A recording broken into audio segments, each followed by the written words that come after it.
The Prabhupada Connection. Causeless Mercy. 72. The Final Journey. Complete Hospice Care for Departing Vaisnavas. Torchlight Publishing. By Sanjita Devidasi, Susan Pattinson, RN, CHPN, Certified Hospice Educator. Excerpt from Chapter 1. Spiritual Care in Hospice. In many ways, the hospice philosophy of caring for the spiritual needs of the patient coincide with our Krishna consciousness philosophy. In both, death is a natural occurrence to be eventually experienced by everyone. Both teach that spiritual distress is universal in those confronting imminent death. Both encourage spiritual support. It would be difficult, however, to find two hospice professionals, even clergy, to agree on the meaning of spiritual care. When one is dying of a terminal illness, spiritual issues have a way of surfacing and moving to the forefront. It is easy for a medical professional, even those working in hospice, to miss or ignore spiritual pain. In his book, Notes on Symptom Control in Hospice and Palliative Care, Dr.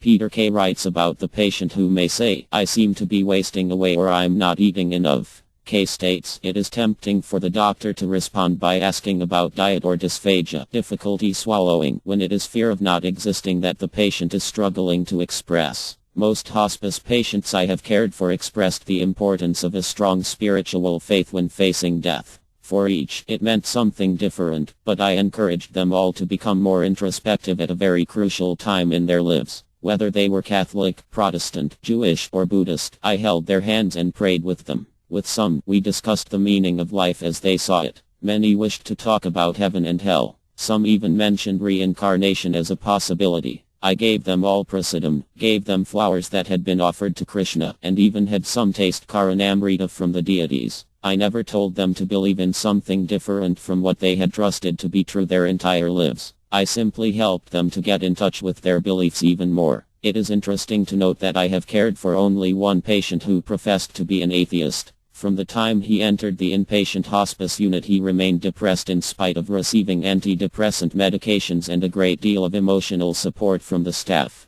He refused visits from the pastor and spoke often about there being nothing after death. Unfortunately, this poor man died very angry. As a caregiver to a devotee, you carry a big advantage. You both share the same beliefs and maintain the same goal of life. And what is that goal? In the Bhagavad Gita, 2.51, Lord Krishna instructs Arjuna, the wise, engaged in devotional service, take refuge in the Lord, and free themselves from the cycle of birth and death by renouncing the fruits of action in the material world. In this way they can attain that state beyond all miseries. It is natural for devotees to speak about spiritual topics because it is a part of the Krishna conscious process for self-realization. In general, devotees are very comfortable discussing death and dying. If you are fortunate enough to also have a support group of devotees in your community, then you, the caregiver, as well as the devotee you are caring for, can take shelter in the soothing comfort of that association. But spiritual topics often exclude discussing spiritual pain, which for the dying devotee may take many forms, including fear, doubts, and a sense of urgency to become more spiritually enlightened.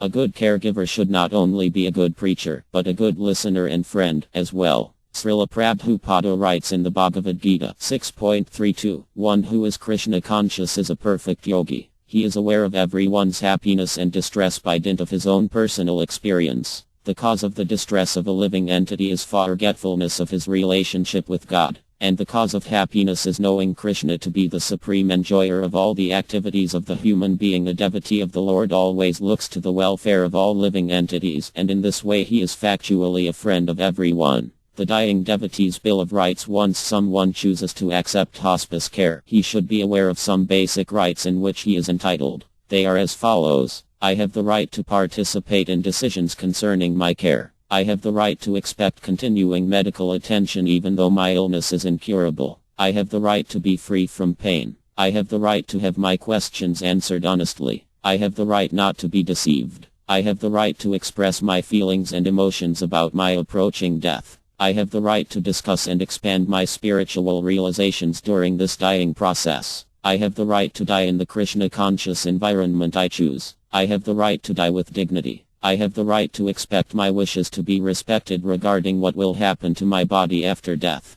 I have the right to have help for my family in accepting my death. I have the right to be cared for by caring, sensitive, knowledgeable people who will attempt to understand my needs and will gain satisfaction in helping me face my death. Any lesser treatment of the dying Vaisnava would be an enormous injustice. Continued on next page.